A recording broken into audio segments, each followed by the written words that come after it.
Social media में IAS अधिकारियों का जो भ्रष्टाचार से जुड़ा एक पत्र है वो वायरल हुआ है और उसके बाद सियासत प्रदेश की गरमाई है। बीजेपी लगातार मांग कर रही है कि इसकी जो विजिलेंस से जुड़ी एजेंसियां हैं, बाकी जो भ्रष्टाचार से जुड़ी एजेंसियां हैं, उनसे इसकी जांच करवानी चाहिए।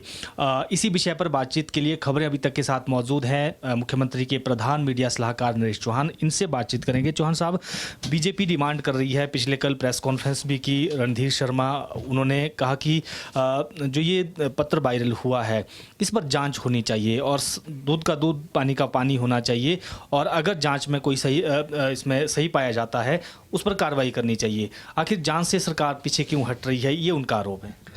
देखिए, भाजपा का या विपक्ष का उनके मुद्दे ढूंढते हैं, उसमें कोई दो राय नहीं है। लेकिन सवाल ये है कि जो आज विपक्ष में लोग बैठे हैं वो भी कुछ समय पहले जो है सत्ता में थे। 5 साल तक जो है भाजपा की सरकार थी जिसमें माननीय ठाकुर जयराम जी मुख्यमंत्री रहे। मुझे पूरी तरह याद है, बहुत अच्छी तरह, कि वो लगातार उनके खिलाफ जो है पत्र बम आते रहते थे लगातार। तो वो उनको उस चीज़ को याद करना चाहिए कि ये सरकार के साथ जब नई सरकार बनती है, कुछ लोगों का मुझे लगता है कुछ चाहे ब्यूरोक्रेसी हो, कोई भी हो, अपने पर्सनल कुछ सेटल्स करते हैं लोग, और सरकार किसी इंक्वायरी से पीछे हटने को बिल्कुल नहीं है कि सरकार पीछे हटना चाहती है। सवाल ये है कि सोशल मीडिया पे कोई चीज़ चल रही है।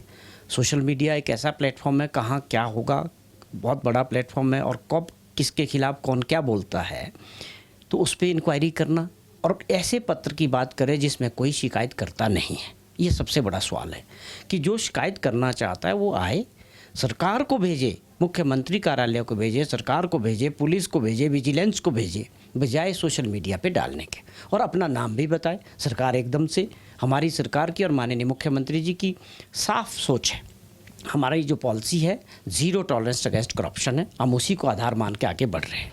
और सबसे बड़ी बात यह कि विपक्ष को इसमें मुद्दा ढूंढने का एक प्रयास कर रहा है, जबकि सच्चाई ये है कि 5 महीने में जो हमारे सरकार ने और मुख्यमंत्री जी ने जो बड़े फैसले किए हैं प्रदेश हित में, वो ये पिछली सरकार 5 साल में नहीं कर पाई, और उस बात को प्रदेश की जनता ने माना है, स्वीकार किया है।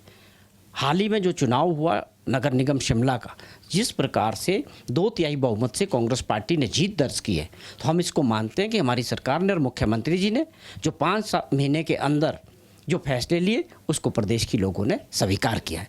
तो विपक्ष तो मुद्दा ढूंढने की एक तलाश कर रहा है, लेकिन हमारी पॉलिसी साफ है, प्रदेश के लोगों का विकास और zero tolerance against the corruption.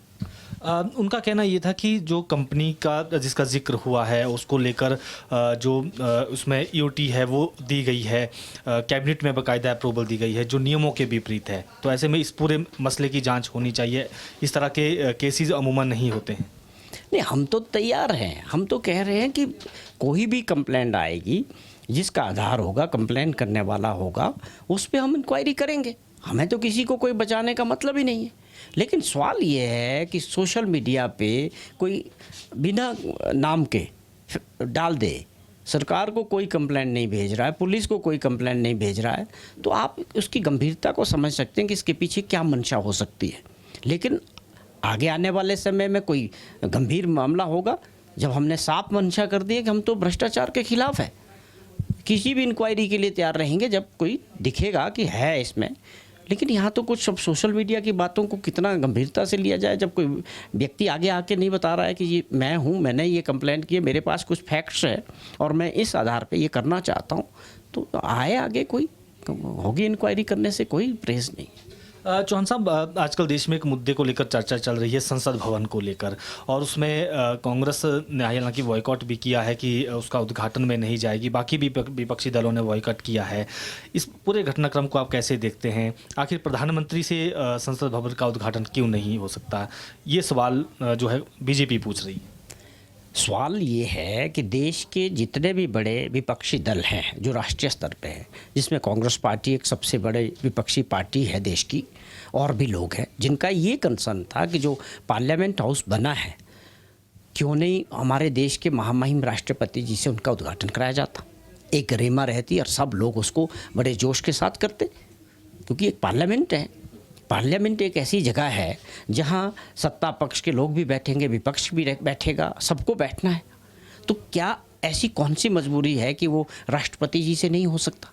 उनकी मांग यही है ना कि इसके देश के महामहिम राष्ट्रपति करते, हम पूरी शिद्दत के साथ इसमें पार्टिसिपेट करते।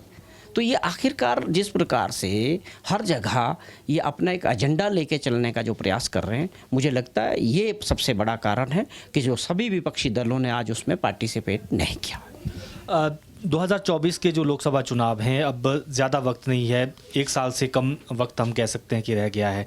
अब सरकार किस तरह से आगे अपना मूवमेंट बढ़ा रही है, और हम कह सकते हैं कि राजनीतिक एक्टिविटीज़ भी इसमें, पॉलिटिकल एक्टिविटीज़ भी बढ़ेंगी, तो कांग्रेस किस तरह से आगे इसमें स्टेप लेगी, और हिमाचल की जो 4 सीटें हैं उसमें क्या दावा है आपका?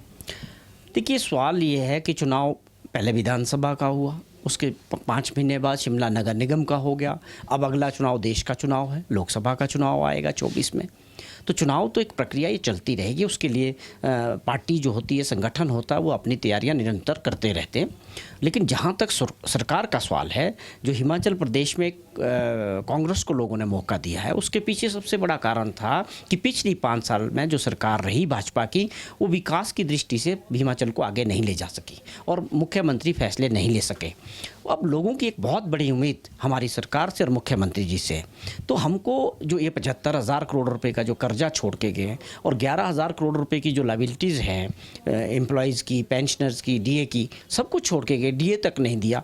डबल इंजन की सरकार वाले जो बात करते थे, तो ये एक बहुत बड़ा बोझ हिमाचल प्रदेश के लोगों पे है।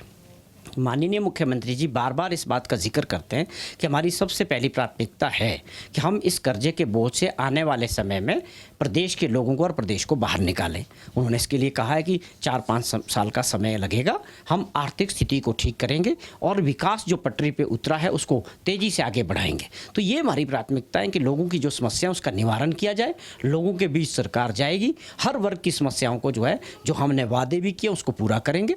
गारंटीज़ के तौर पर हमने जो वादे किए थे, पहली कैबिनेट में ओपीएस को लागू किया, 1,36,000 सरकारी कर्मचारियों को जो है उसका लाभ मिल रहा है। आने वाले समय में जो नए कर्मचारी आएंगे उनको उसका लाभ मिलेगा। उसके अलावा महिलाओं के लिए 2,31,000 महिलाएं, जिस प्रकार से इंदिरा गांधी सम्मान निधि की बात 1,500 रुपया महीने का जो वादा किया, उसके लिए 450 करोड़ रुपए का प्रोविज़न जो है बजट में रखा गया है। और माननीय मुख्यमंत्री जी पहली बार ट्राइबल में गए, हिमाचल दिवस पे काजा में उन्होंने कहा कि स्पीति क्षेत्र की जो महिलाएँ हैं उनको 1 जून से जो है सेकेंड फेज में ये जो इंदिरा गांधी सम्मान निधि का 1,500 रुपया महीने का मिलना शुरू हो जाएगा। ये दूसरी गारंटी की बात है। तीसरी गारंटी आप देखिए कि 68 ऐसे स्कूल, डे बोर्डिंग स्कूल बना रहे हैं जो इंग्लिश मीडियम होंगे और किसी भी तरह से किसी प्राइवेट स्कूल से या कॉन्वेंट स्कूल से कम नहीं होंगे, उससे ऊपर होंगे। वो हमने गारंटीज़ में था, उस पर काम शुरू हो गया। तकरीबन बहुत सारी ऐसी जगह हैं जहाँ पर इसके लिए ज़मीन फाइनलाइज कर चुके हैं और काम शुरू होने वाला है। और भी सारी गारंटी उस पर जो वादे कांग्रेस पार्टी ने किए थे, हमारी सरकार उसको आगे बढ़ा रही है।